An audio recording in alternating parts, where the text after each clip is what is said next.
Describe the muster station.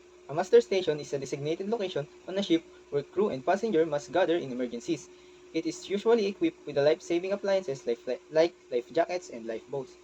Muster stations are clearly marked and assigned to individuals during safety drills or in emergency to ensure an organized response. We have different types of emergency such as fire alarm, general alarm, abandon the ship alarm, man overboard signal, CO2 alarm, engineer's call, cargo hold flooding, pollution prevention, and engine room flood. Fire alarm. A fire alarm is a system designed to detect and alert people to the presence of fire or smoke in a building. Fires on ship can escalate quickly due to the confined spaces and flammable materials. Upon hearing the fire alarm, it is crucial to evacuate the area to avoid injury or smoke inhalation. The fire should be reported immediately to the bridge for coordinating of firefighting efforts. Trained personnel will use the fire extinguishers, hoses, or other equipments to extinguish the fire, evacuating and gathering at the muster station to ensure safety and accountability. General alarm. A general alarm signals a non-specific emergency, requiring everyone to prepare for potential danger. It ensures everyone is alert and assembled at the muster station with life jackets. Instruction from a ship officer determine the next steps, such as preparing lifeboats or resolving the issue.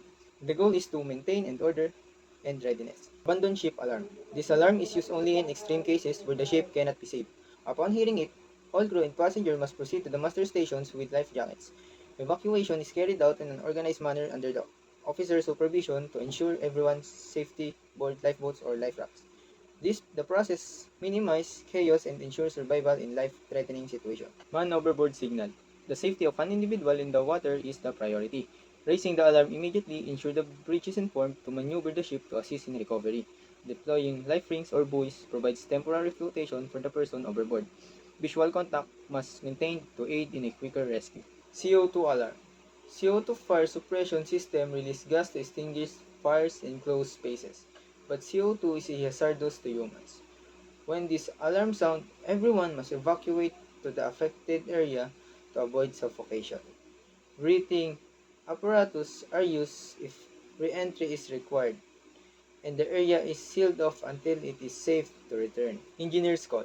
This alarm alerts engineering personnel to address technical issues such as machinery malfunction or potential hazards in the engine room. Prompt action is essential to prevent equipment failure or accident that could compromise the ship's operation and safety. Cargo hold flooding. Flooding in the cargo hold can destabilize the ship and damage cargo. The bridge is notified to monitor the situation, while bilge pumps are activated to remove water.